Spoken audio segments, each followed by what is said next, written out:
बताइए।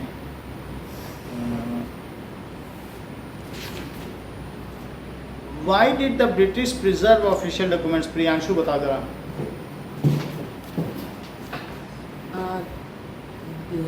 These documents British उन्हें क्यों प्रिजर्व करते थे? रखते थे ना नेशनल आर्काइव्स में या म्यूजियम में रखते थे चीज़ें, क्यों रखते?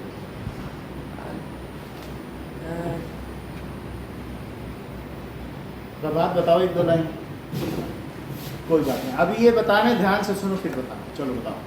सर ब्रिटिश प्रिजर्व करते थे डॉक्यूमेंट्स इसलिए क्योंकि उन्हें आसानी होगी कुछ भी चीज़ वापस देखने के लिए कि पास्ट में क्या हुआ था, और पॉइंट है बताओ, 5 पॉइंट है।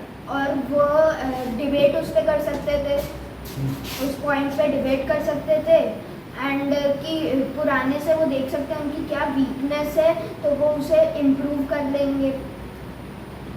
पॉइंट वाइज बताओ ना, 5 पॉइंट है ऐसे। 5 है सर। फर्स्ट कि वो अपना पास्ट जान सकते हैं। हाँ। सेकंड कि वो Anybody can go हाँ and refer those and can use them as a proof. हाँ and Their then copies use can them- be made. उनकी उनकी copies can copies be बना preserved. सकते हैं। वो उसे डिबेट, अगर डिबेट के लिए वो देख के अपना पॉइंट रख सकते हैं हाँ। डिबेट का। और एक क्या था, progress of country can be as certain, कि उसको देखे कि भाई देश में कैसे प्रगति हुई, पहले ऐसे ऐसे चीज़ों के लिए छीना झपटी होती थी, बाद में अच्छा हुआ। So progress of a countries can be made. बोलो सारे पॉइंट्स। अब बोलो Priyanshu, why the British preserve the documents? these documents are helpful for understanding social and ये भी economical पॉइंट है। economical and history of our country. बहुत अच्छा, और बोलो, बहुत अच्छा पॉइंट बताया आपने तो। These are helpful for फिर से 5 पॉइंट बताओ, एक बार ये और बोलिएगा, तुम बोलो पहले। अपने कंट्री। फिर हिंदी में बोले तो हिंदी में पॉइंट समझ में नहीं आता ना, पता ही नहीं चलता पॉइंट क्या है। First point, we can study our past with the क्या we can study our past with these documents. Second,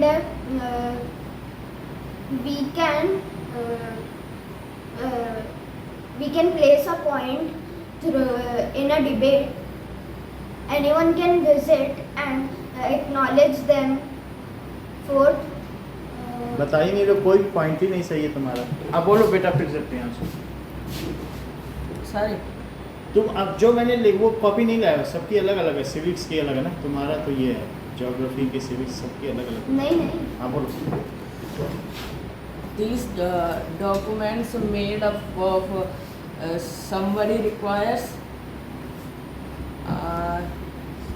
these documents are useful for our country.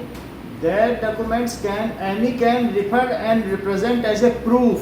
उसको किस तरह से कर सकता है? Their copies can be made.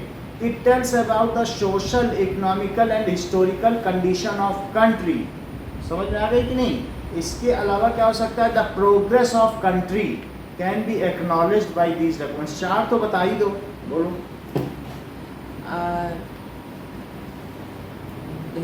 These are made up of somebody. Sentence की framing तो ठीक करो, फ्रेमिंग ही नहीं रहेगी तो उसका कोई मतलब ही नहीं है। हाँ बोलो। these can be used as a proof. These can be used as a proof. Second, anyone can visit and acknowledge them.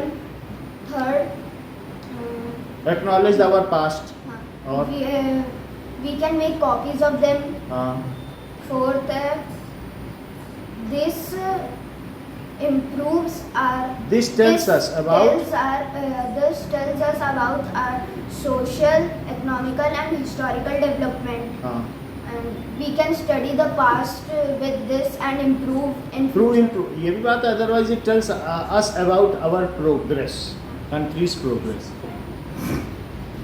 अगला क्वेश्चन देखो, how will the information historian get from old newspaper be different from we found in police reports. तो हम अगर newspaper से पाएँ अगर प्रभात, और हम अगर उसको पुलिस स्टेशन में जो FIR होती है या जो भी कोई लॉ कोर्ट्स में कुछ डॉक्यूमेंट्स हैं, तो पुलिस स्टेशन के FIR और न्यूज़पेपर की इंफॉर्मेशन में क्या फ़र्क है?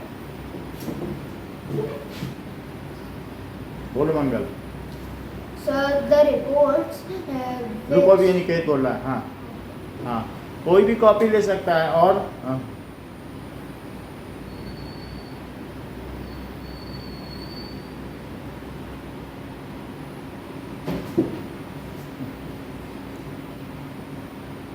सही से होती है। बोल रहे हैं कि सेंसस भी होता है, न्यूज़पेपर में सेंसस भी होता है, मालूम है। कई बार सरकार छापने नहीं देती, सही भी बात होगी, अगर सरकार के खिलाफ होगी तो नहीं, सेंसरशिप लग जाती है। तो इसलिए newspapers, various newspapers are under censorship और they are affected by some motives. It may be the views of the reporter और it may be affected by the views of readers. उनका अपना रीडर ग्रुप भी तो होता है। अगर मुस्लिम का अखबार छप रहा है तो वो राम मंदिर की घटना को कैसे छापेगा, और हिंदुओं का तो अलग तरीके से छापेगा कि नहीं छापेगा। So it may be affected by the view point of, या तो वो रिपोर्टर के व्यू पॉइंट से अफेक्टेड हो सकता है या रीडर के व्यू पॉइंट से अफेक्टेड हो सकता है। That newspaper may be either under censorship, बात समझ आ गई, ये भी बोलना, either may be under censorship, it is affected by reporter's view point और reader's view point. However the news in police station, in FIR, it is correct and it is not affected. and It is anyone can go and acknowledge it and it can be relied upon, believe upon it. It is trustworthy. ये क्या है बताओ, भरोसे लायक है। समझ में आया? अभी इन दोनों को लिख के दिखाओ, क्योंकि तुम लोग ठीक बता नहीं पा रहे हो, लिखने से मुझे पता चलेगा कहाँ कहाँ अमेंड करवाना है। ओके, तो पहला क्या लिखोगे कि why British preserve documents, question हमसे पूछ लेना। और दूसरा लिखोगे how the news in police station are more useful than the कोई भी news in newspaper. so first में 5 पॉइंट लिखना है। 4 लिखो, 4 बताए, 4 लिखो।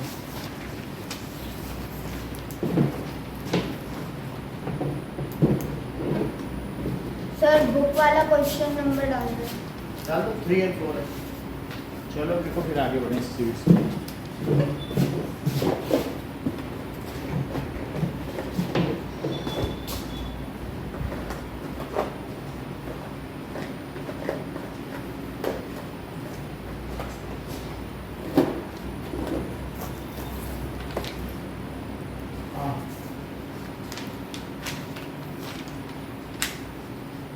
पहला करो।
तो हम लोगों ने मन में सोचा अब कहीं गलत संविधान बन गया तो अब हम देश का और बंटवारा नहीं झेल पाएंगे। एक तो झेल ही चुके थे, तो उन लोगों ने बड़ी सावधानी से इसमें चेंज किए। आपको मालूम है कि एक मेंबर ने उसमें कहा कि हिंदी हमारी राष्ट्रभाषा होनी चाहिए, तो दक्षिण भारत के साउथ इंडियन ने कहा करो हिंदी, हम भी अलग होंगे। तो उन लोगों ने सोचा नहीं, ऐसे अभी नहीं कर सकते, धीरे धीरे करेंगे बाई बार। तो छोटी छोटी चीज़ें भी अलग करने के लिए काफ़ी थी। अगर हिंदी राष्ट्रभाषा कर देते तो दक्षिण की तमिल, तेलुगु, कन्नड़, मलयालम इन लैंग्वेजेस को स्थान न मिल पाता। तो देवर से अगर आप ऐसे करोगे तो फिर हम तो बोल ही नहीं पाएंगे, हम तो समझ भी नहीं पाते, और हम ऐसे इंडिया में रहना क्यों चाहेंगे जहाँ हमारी भाषा को सम्मान हो। So there were the critical issues regarding it. तो लॉ मेकर्स ने सोचा कि हम धीरे धीरे सब चीज़ों को ठीक करेंगे, और पहला इसका जो मेन स्ट्रक्चर है, इसका मतलब है फेडरलिज्म। फेडरलिज्म का क्या मतलब समझते हो, बताओ? Federalism, federal structure. India has federal structure, क्या इसका मतलब समझो, ठीक है? It has central government as well government of states, इसी को फेडरल स्ट्रक्चर। फेडरल स्ट्रक्चर में क्या होता है कि शक्तियां दो भागों में विभाजित होती हैं। क्या तुम्हारे देश में केंद्र सरकार और राज्य सरकार है? क्या तुम राज्य सरकार के द्वारा भी चलाए जाते हो और केंद्र सरकार के द्वारा भी? सेंट्रल गवर्नमेंट में बीजेपी गवर्नमेंट है, और यहाँ पर भी इस समय जो है मोहनलाल की बीजेपी आ गई, नहीं तो गहलोत सरकार की। तो क्या राज्य सरकार की अपनी भी गवर्नमेंट होती है? जैसे कांग्रेस की होगी राजस्थान में, लेकिन दिल्ली में कौन बैठेगा जो पूरे देश को चलाएगा? तो जहाँ पर राज्य सरकार हो और केंद्र सरकार हो, उसे फेडरल स्ट्रक्चर कहते हैं। तो तुम्हारा जो फेडरल स्ट्रक्चर है, क्या उसमें 2 टियर ऑफ गवर्नमेंट है? ट्रेन में 3 टियर होते हैं, 1 2 3 कि 3 टियर है तुम्हारा? 3 टियर। बहुत बड़ी बात इन्होंने कही। बोले इतना ही नहीं है, राजीव गांधी के समय में पंचायती राज भी हो गया था। यहाँ पर वार्ड सिस्टम है, यहाँ पर लोकल आपने देखा पार्षद होते हैं, गांव में सरपंच होते हैं, तीसरा टियर भी बना दिया गया। तो हमारा कंट्री इतना वास्ट है कि 2 टियर में नहीं चल सकता। अगर तुम जोधपुर के एमएलए के पास जाके बोलोगे कि हमारे यहाँ अरविंद नगर में पानी नहीं आएगा, तो आ रहा है, तो कहेगा what Arvind Nagar, where it lies. पार्षद तो सब जानता है गली गली, क्योंकि उसको तो 10 गली का पार्षद बनाया गया। तो जब किसी भी देश को अच्छे से चलाना हो, बड़ा देश 140 करोड़ का, तो फेडरल स्ट्रक्चर का मतलब है if the power is divided among various tiers, power को बांट दिया जाना चाहिए, तभी क्या इफेक्टिव गवर्नमेंट होगी। तो हमारे स्ट्रक्चर में क्या है बताइए? India has federal structure, it has 3 tier of government, it has 3 tier. 3 tier का मतलब लेयर समझो, 3 टियर ऑफ गवर्नमेंट। कौन कौन सी गवर्नमेंट है बोलो? स्टेट गवर्नमेंट और सेंट्रल गवर्नमेंट, तीसरा भी तो बताओ। Panchayat, central, state, central government. दूसरा क्या है बताओ? State government, state government. Panchayat. बहुत अच्छा। अब गवर्नमेंट, और तीसरा that is local government. Local government में 2 हैं, देखो, एक है सिटी में कौन है बोलो? म्युनिसिपल कॉर्पोरेशन, उसमें पार्षद होते हैं, और गांव में क्या है? पंचायत। सिटी और विलेज में अलग अलग है। म्युनिसिपल कॉर्पोरेशन, जोधपुर महानगर पालिका जानते हो? म्युनिसिपल कॉर्पोरेशन, इसको नगर पालिका कहते हैं, और विलेज में क्या है? पंचायत। तो ये बताइए कि इसमें दैट इज जो म्युनिसिपल कॉर्पोरेशन होते हैं, उसमें सब ये लोग कौन चुनने जाते हैं? पार्षद, दैट इज नोन एज पार्षद। जोधपुर में सोजती गेट कभी गए हो? सोजती गेट पे म्युनिसिपल कॉर्पोरेशन है, वहाँ ये सब बैठते हैं। तो यहाँ पर क्या है कि यहाँ जीव राम मांझी है, इधर पर अलग अलग तरीके के बहुत पार्षद हैं, छोटे छोटे कई पार्षद हैं। तो वो सब बैठते हैं, और उनका हेड कौन होगा पार्षद का? मेयर। उनका उन्हीं में से एक बहुत अमीर आदमी या बहुत प्रभावशाली आदमी मेयर बन जाएगा। और गांव में कौन होते हैं बोलो? पंचायत। हर 2000 पंचायत तो जगह का नाम है, ये म्युनिसिपल कॉर्पोरेशन बिल्डिंग सरपंच और सरपंच सरपंच का हेड कौन होता है? ग्राम प्रधान। उनके सिंहासन पर कौन बैठेगा? ग्राम प्रधान। इनका हेड कौन है बोलो? ग्राम प्रधान। तो तुमने देखा लोकल गवर्नमेंट। अच्छा, जो स्टेट गवर्नमेंट होगी क्या उसे राज्य सरकार कहेंगे? तो राज्य सरकार में क्या होगा? राज्य सरकार में भी बहुत सारी चीजें हैं। कभी भी हमारे यहाँ हर राज्य की एक सरकार है क्या? और वो कहाँ पे इस समय जयपुर में है, जिसको लेजिस्लेटिव असेंबली विधानसभा विधान भवन कहते हैं कि नहीं? तो वो एक गोल गोल बिल्डिंग होगी और गोल बिल्डिंग में आधा क्या होगा? कभी संसद भवन देखा है बाहर से ये बिल्डिंग? तो इसके ऐसी तो सारी बिल्डिंग बनती है। एक तरफ होता है लेजिस्लेटिव असेंबली, लेजिस्लेटिव, एमएलए और एक होता है लेजिस्लेटिव काउंसिल, लेजिस्लेटिव काउंसिल। इसको कहते हैं विधान। विधि का मतलब होता है, या विधान का मतलब कानून होता है। विधि का क्या मतलब है? कानून। और विधाता का मतलब कानून बनाने वाला। और सारे विधियों को मिला दो तो क्या? संविधान। मिला दिया तो संविधान। बोलो, बात समझ आ गई? तो दैट इज विधान परिषद। इसको क्या कहेंगे? और इसको क्या कहेंगे? विधान सभा। इतनी बात हो गई। नाउ अब इन सभी के बारे में देखें कि what were the actions taken। Mayank इसको याद करो भी, इसका टेस्ट होगा। Taken by national assembly, national assembly and why it is failed, it is failed. Explain the rise of Jacobins।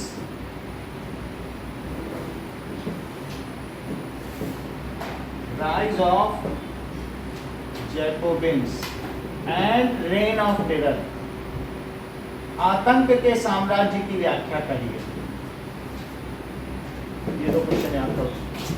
अब जरा देखो, ये इनके लिए 9th वन, ठीक है? तुमने क्या समझा? विधानसभा और जो यहाँ जो जयपुर में गोल बिल्डिंग बनी हुई है उसके आधा कर लो, बीच बीच में दीवार खड़ी कर लो। गोल बिल्डिंग है ना दीवार, तो इधर आधे में कौन बैठेगा? जो इलेक्टेड मेंबर हैं। एमएलए जानते हो? बहुत सारे एमएलए चुने जाते हैं कि भाई यहाँ पर गहलोत की सरकार बनी, क्या थोड़ी देर पहले यहाँ हुआ था चुनाव, 2-3 महीने पहले, ठीक है? तो यहाँ के लिए हुआ था। तो इसके मेंबर्स को क्या कहेंगे बोलो? Members of legislative assembly. और इसको क्या कहेंगे? Members of legislative council, MLC। इसे क्या कहेंगे? MLC में चुनाव नहीं होता। जो बहुत बड़े बड़े राज्य के बड़े नर्तक, गायक, तबला वादक वो सब बैठते हैं, ये खिलाड़ी, बहुत प्रोमिनेंट पर्सन, ये सब यहाँ पे कौन बैठेगा? चुने जाएंगे वो भी किसी न किसी प्रक्रिया में, लेकिन हम आप नहीं चुनते उनको। तो MLC ये हमेशा अपर हाउस है, और जहाँ चुन के भेजे जाएंगे वो क्या कहेंगे? Lower house. तो MLA। यहाँ 240 MLA की सीट है, और जो उनका हेड होगा उनमें से एक पार्टी जीतेगी, उनका हेड मुख्यमंत्री बन जाए। तो यहाँ बताओ, इसके जिसको आधी से ज्यादा मेजोरिटी मिल जाएगी तो क्या ये द्विसदनीय सदन है? 2 सदन है, एक विधानसभा और एक विधान परिषद। तो राज्य में जयपुर में एक है, बताइए कौन सा? हमने आपको बताया विधानसभा, और एक क्या है बताओ? विधान परिषद का मतलब काउंसिल होता है। परिषद का मतलब समझते हो? That is the member of elite, ज्ञानी लोगों की सभा। कभी तुमने कह दिया कि मंगल परिषद में बैठा है, परिषद में बैठा, ज्ञानियों के बीच बैठा, परिषद में बैठा। बताओ, मंगल परिषद में बैठे।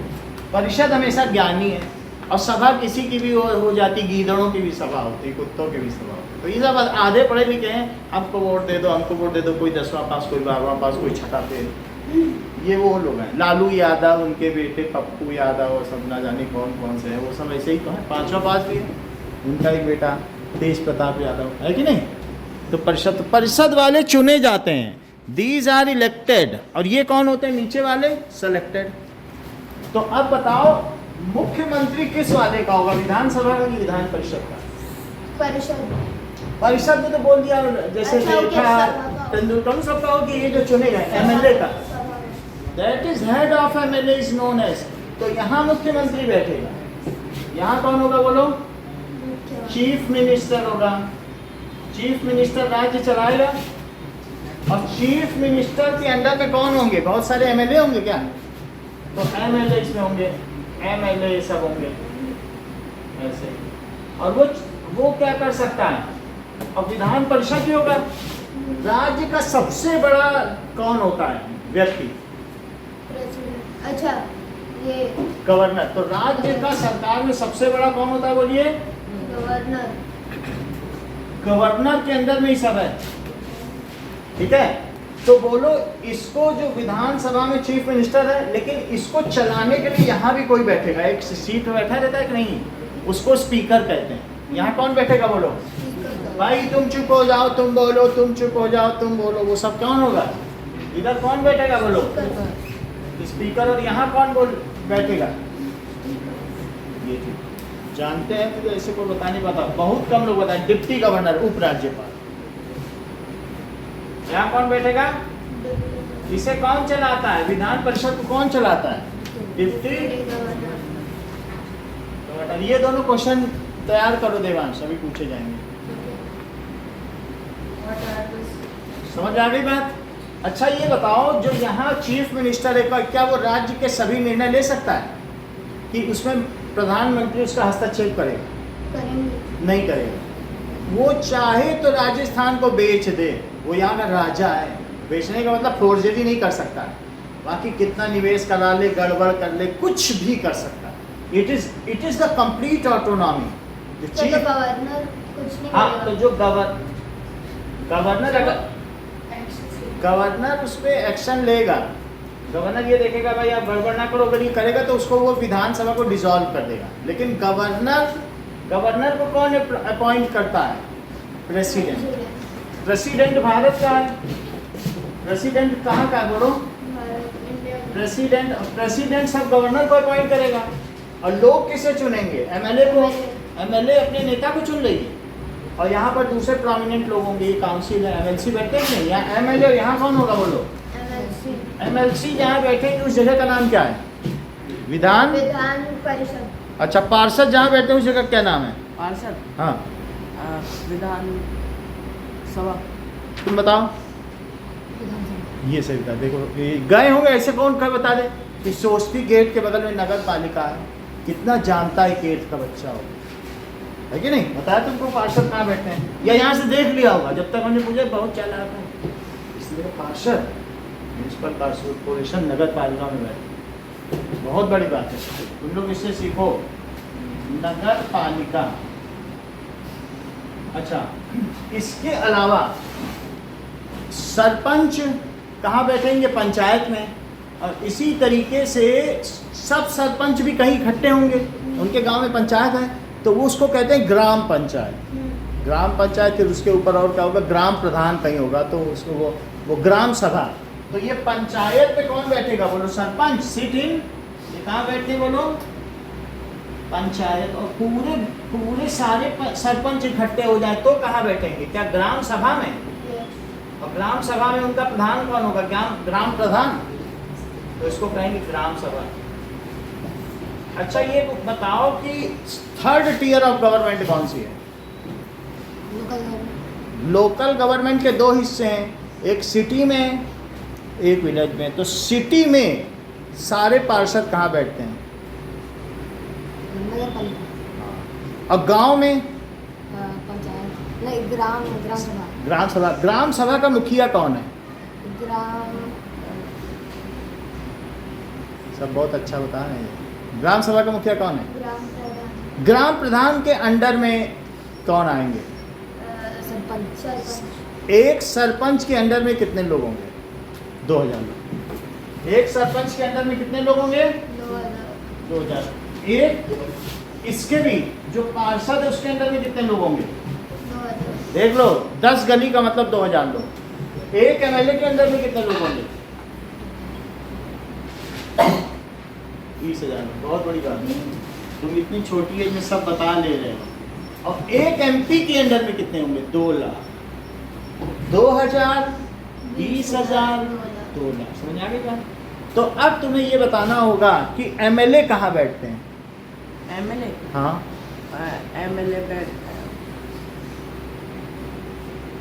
विधानसभा और एमएलसी कहाँ बैठते हैं। विधानसभा हाँ, बहुत बड़ी बात है। देखो कितना अच्छा देख के बताया कि एमएलसी विधान परिषद। हर चीज आप प्रियांशु से सीखोगे ना, आपको कहीं जाने की, एक चलती फिरती किताब है। फिर से बताओ, एमएलए कहाँ बैठेंगे विधानसभा और ये एमएलसी कहाँ बैठेंगे। विधान परिषद परिषद। परिषद जो एमएलसी हैं उनको कौन कंट्रोल करेगा। डिप्टी डिप्टी गवर्नर, उपराज्यपाल। और जो एमएलए हैं उनका हेड कौन है उस बिल्डिंग का, वो जो बैठते हैं जहाँ, कौन कंट्रोल। स्पीकर। और जो मेजॉरिटी के लीडर को क्या कहेंगे, मुख्यमंत्री। इन सब का है ना मतलब। अब वो तो सभी दोनों सदन उसके हैं। राज्य का मुखिया कौन है, गवर्नर गवर्नर। देश का मुखिया कौन है। प्रेसिडेंट ये दोनों क्वेश्चन याद करो, अभी पूछे जाएंगे। ठीक है, देश का मुखिया कौन हुआ, प्रेसिडेंट। प्रेसिडेंट हो गया। अच्छा, अब हम बात करते हैं देश में 3 स्तर की सरकारें हैं प्रभात। बोलो, पहली कौन सी, सेंट्रल गवर्नमेंट, दूसरी, स्टेट गवर्नमेंट, तीसरी। Local government. सही है। जो स्टेट गवर्नमेंट है उसका हेड कौन है, स्टेट गवर्नमेंट स्टेट का हेड बताओ। गवर्नर। सही है। और स्टेट का हेड तुमने बता दिया, देश का हेड बताओ। Prime minister. प्रेसिडेंट। इस समय हमारे प्रेसिडेंट कौन है, द्रौपदी मुर्मू। हाँ, द्रौपदी मुर्मू। तो जो सेंट्रल गवर्नमेंट है उसके भी 2 पार्ट हैं। ये देखो, जो ये सेंट्रल गवर्नमेंट को कहते हैं पार्लियामेंट। पार्लियामेंट में भी बीच में दीवार बनी है, अंदर जाओगे तो दीवार है, बीच में गैलरी भी है। तो ये गैलरी से ही चल चल के दोनों लोग आएंगे। स्पीकर यहाँ चला जाएगा क्या चल के, और यहाँ से जो चल के आएगा वो यहाँ बैठ जाएगा। वो कौन है, governor deputy governor that is, ये प्रेसिडेंट है। और दूसरा कौन है, वाइस प्रेसिडेंट, वाइस उपराष्ट्रपति। डिप्टी नहीं लगाया जाता, वाइस। क्या लगाया जाएगा, वाइस। तो अब मुझे बताइए, जो इसका अपर हाउस है, इन कर लो, अपर हाउस इन कर लीजिए। अपर हाउस का मतलब है राज्यसभा, राज्य।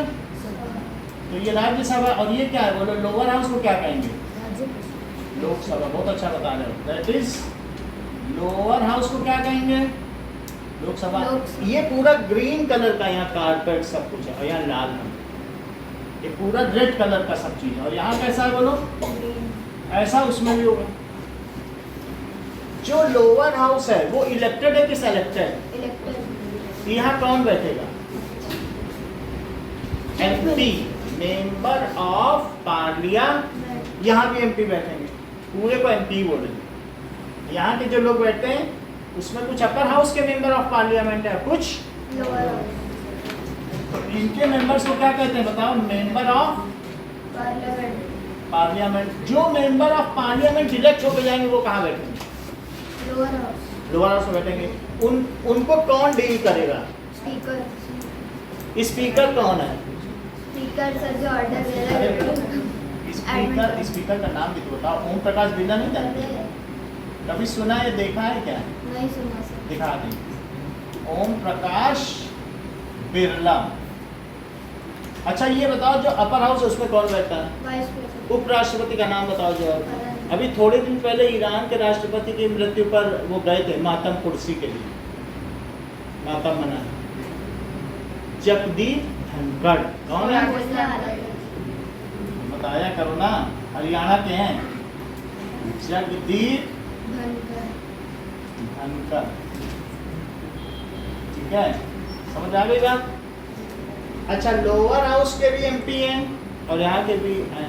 जो लोअर हाउस में विनिंग पार्टी के हेड को क्या कहते हैं, लोअर हाउस में कोई बीजेपी भी है, कांग्रेस भी, तो जीत जाएगा तो उनका जो जीत जाएगा उनका हेड क्या बन जाएगा, पीएम। अभी चल रहा है 4 तारीख को। अपर हाउस का बनेगा। अपर हाउस में रेखा, सचिन तेंदुलकर, तबला वादक, हरिप्रसाद चौरसिया, ये सब है खिलाड़ी, बड़े बड़े लोग बैठते हैं जो बहुत जानकार होंगे, ज्ञानी लोग। इसी में से एक ज्ञानी AJP अबुल कलाम थे, वो भी ऐसे ही कभी बैठा करते। वो तो खैर राष्ट्रपति नहीं बैठेंगे, लेकिन बड़े बड़े लोग बैठते हैं। समझ में आ गई बात कि नहीं? तो ये इलेक्टेड है, ये सेलेक्टेड है। तो अब बताओ कि the head of lower house क्या होगा? Head of member of parliament या MP इन लोअर हाउस। प्रभात बोलो उन्हें क्या कहेंगे? जो लोअर हाउस में जो विनिंग पार्टी का है, विनिंग का है, head of MP of winning party. आप बताओ Mangal. Prime minister. Party in lower house is prime minister. Prime minister. अब जरा देखो, इतनी बात समझा ली। फेडरल स्ट्रक्चर क्या होता है?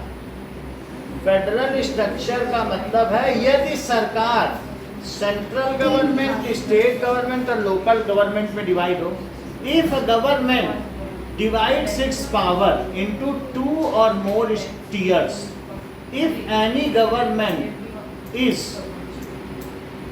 2 level or more than 2 level, ये क्या 2 level है ना? है 2 level। ये केंद्र की सरकार, तुम पे केंद्र की सरकार के भी कानून, क्या दिल्ली के कानून तुम पे नहीं लागू होते क्या? तुम पे राज्य के भी हैं, और यहाँ का जो पार्षद चुन के गया वो भी तुम पे राज कर रहा है। 3 लोगों के द्वारा तुम राज किए जा रहे हैं। तो यदि किसी देश में 2 या 2 से अधिक स्तर की सरकारें हों तो उसको संघीय सरकार कहा जाता है। क्या यहाँ 2 स्तर की है कि 3 स्तर की है? 3 है, लोकल छोड़ दिए। याद करें, इफ एनी कंट्री हैज, ये प्रभाव है, if any country has 2 or more, ये मंगल। अभी चला गया। if any, सुनो, if any country has 2 or more level of government, if any country, उसकी definition समझो, has 2 or more layer, 2 or more layer of government, it is called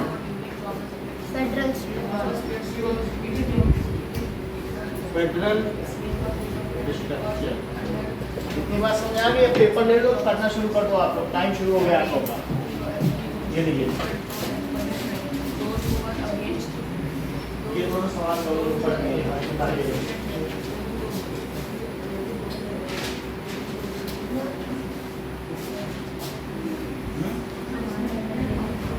यही वो question लिखो, ऊपर से दिए गए। ये लो निष्ठा, ऊपर से क्वेश्चन लिखो, 2 मिनट रिलैक्स करो।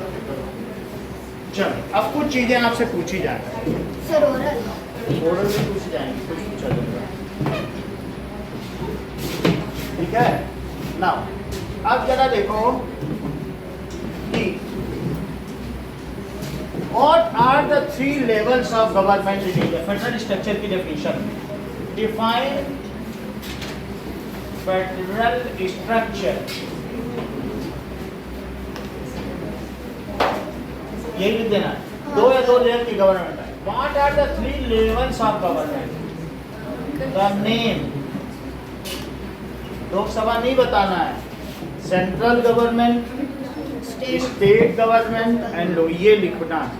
So what are the name of 3 levels of government?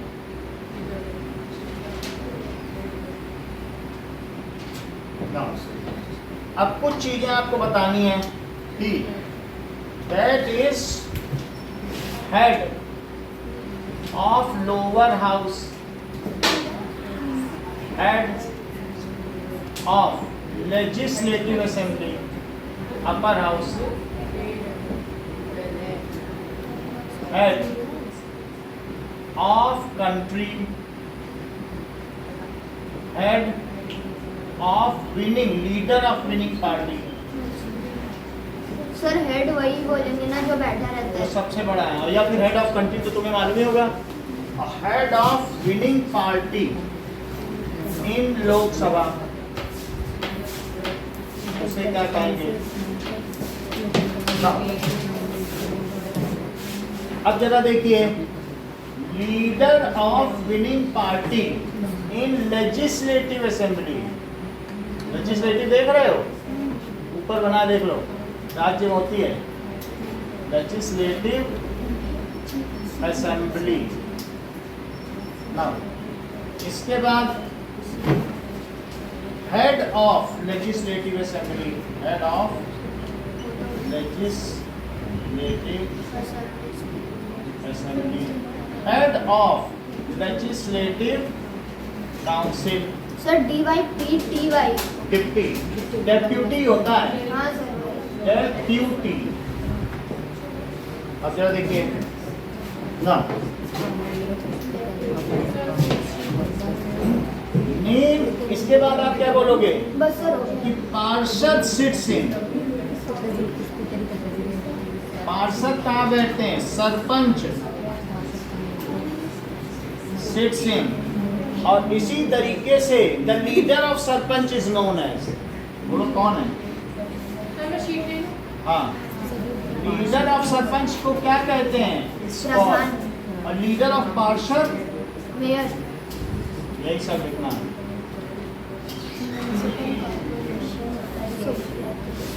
पार्षद वाला। 1 2 3 4 5 6 7 8 9। सर ये 10 मार्क का ले लेते हैं। 10 मार्क का ये में तो कर लोगे, एक एक वर्डिंग पे लिखना है। चलो अपना लिखो।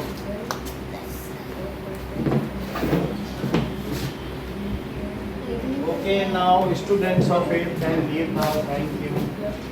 बाय करो। Bye. Bye.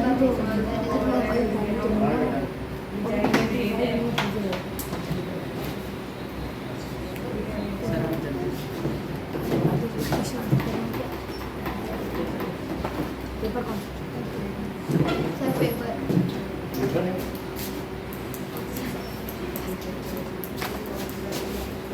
चलो भी स्टार्ट करो रियान। देखो सब लोग तो लिख रहे हैं, तुमको इतना भी नहीं चाहिए।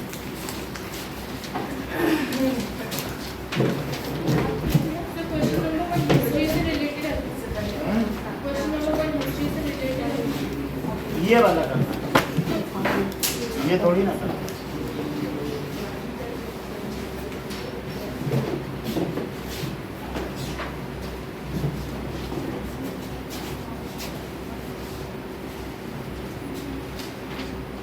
ये सब तो तुम 8th में पढ़ी चुके हो, सब हुआ है तुम्हारे लिए। अभी जरा सब बोलेंगे तुम तो मिनटों में कर लोगे।